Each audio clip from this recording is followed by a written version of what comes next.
De la voix de Françoise Hardy aux œuvres de Boulez, la musique, il n'est pas un son gravé dans Vertigo qui puisse désormais échapper à la curiosité des générations futures. Bonjour Pierre Bourknecht. Bonjour Christine Gonzalez. Après 4 ans de résidence à Las Vegas, Britney Spears vient d'annoncer une nouvelle tournée, notamment en Europe. Ce sera cet été. Et vous, donc, vous avez saisi cette occasion pour nous parler de sa musique et nous montrer une fois de plus, comme vous savez si bien le faire, que les grands tubes, ça tombe pas de nulle part. Exactement. Ça s'inscrit souvent dans l'histoire de la musique classique, même Britney Spears. Mais attention, pour parler de la musique de Britney Spears, il faut parler de ceux qui la composent, parce qu'évidemment, elle fait pas C'est la pas musique, elle qui compose. Non. De Max Martin, par exemple, ce Suédois de 46 ans en a fait pondu une bonne dizaine de ses tubes entre 1999 et 2011. Dans la pop en général, d'ailleurs, tout le monde se l'arrache. Pour vous faire une idée sur le palmarès global de cette véritable machine à hit, Max Martin, c'est ça. It's my life, it's now or never. Bon, Bon Jovi en 2000, mais c'est aussi ça.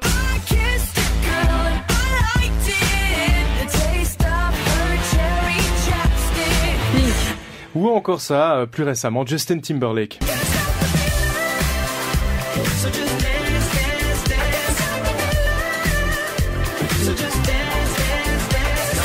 Oui, il doit avoir de sacrées pépettes. Il sait comment faire, hein. Et puis il doit avoir pas mal d'argent, effectivement. Donc il sait qu'il faut mettre de la musique, des paroles relativement simples. Et pour revenir à Britney Spears, il y a un tube qui a été écrit par Max Martin qui m'intéresse particulièrement aujourd'hui pour ses harmonies, parce que finalement, c'est pas si simple que ça.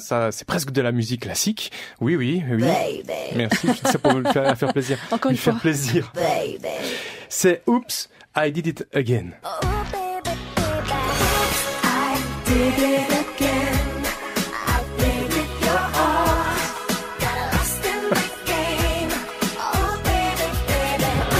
Stop.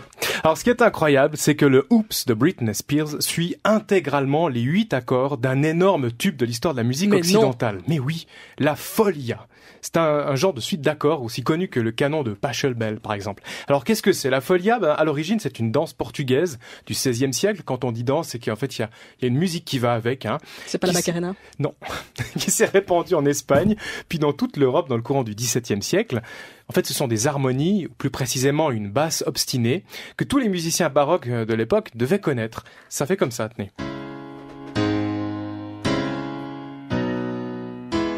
Voilà. Donc je peux jouer...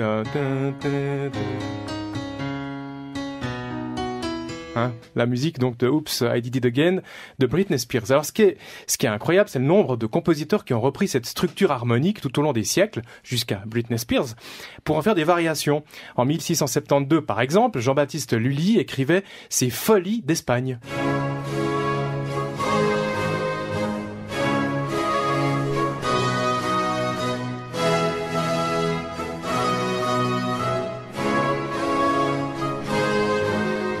Après ça continue, mais c'est toujours ces mêmes accords qu'on retrouve dans le morceau Britney Spears.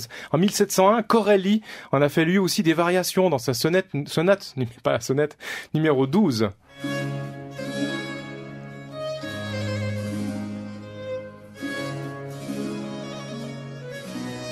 Etc. Enfin, pour que vous vous rendiez bien compte de la similitude entre la Folia et les Oops de Britney Spears, je vais faire chanter l'américaine sur la sonate de Corelli.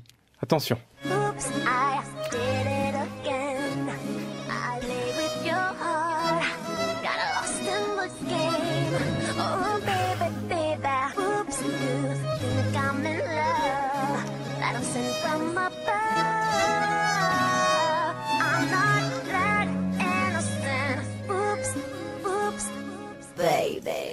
c'est joli, non? Ouais, je pense que ça marche aussi avec de Michael Jackson, hein, franchement. Non, c'est vraiment, un peu forcé. C'est la vraie série harmonique, c'est exactement les mêmes accords. Et cette suite, la Folia, a été utilisée, comme je l'ai dit, par beaucoup de compositeurs durant des siècles, spécialement au XVIIe et XVIIIe siècle. C'est un vrai tube. Il y a par exemple Vivaldi qui en a fait des variations en 1705. I play with your heart. Oh baby, d'accord. Il y a Pergolèse, Scarlatti, Bach, Cherubini, même dans la musique du 19 et du 20e siècle, Rachmaninoff en a fait, ou Liszt dans une rhapsodie, la rhapsodie espagnole.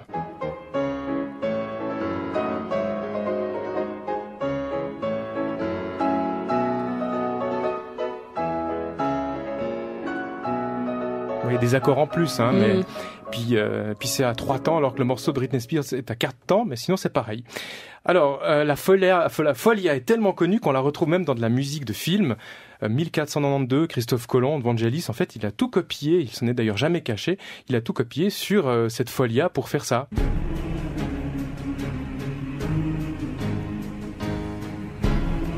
Mêmes accords.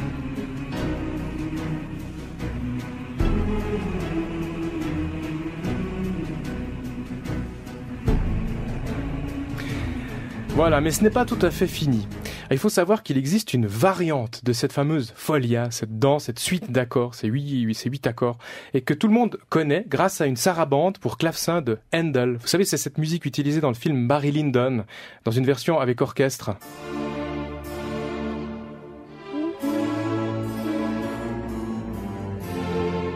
Je suis pas trompé, Raphaël, c'est bien Barry Lyndon. Hein. Oui, mais beaucoup d'autres films aussi. Oui.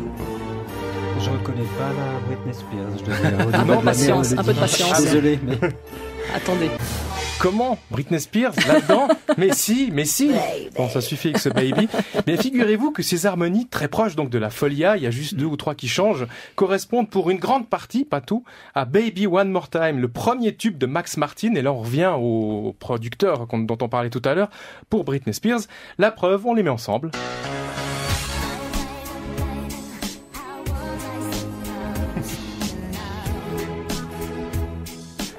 Bon, après, il faut laisser un petit moment jouer tout seul Handel. Et revenir avec Britney. On pourrait incruster Britney Spears dans Barry Lyndon, d'ailleurs, ça serait intéressant. Alors, est-ce que Max Martin voulait nous faire comprendre quelque chose en écrivant pour Britney Spears des variations sur la folia? En attendant une réponse, sachez que la chanteuse sera ce soir à 17h30 au Planet Hollywood Resort and Casino à Las Vegas. Oh,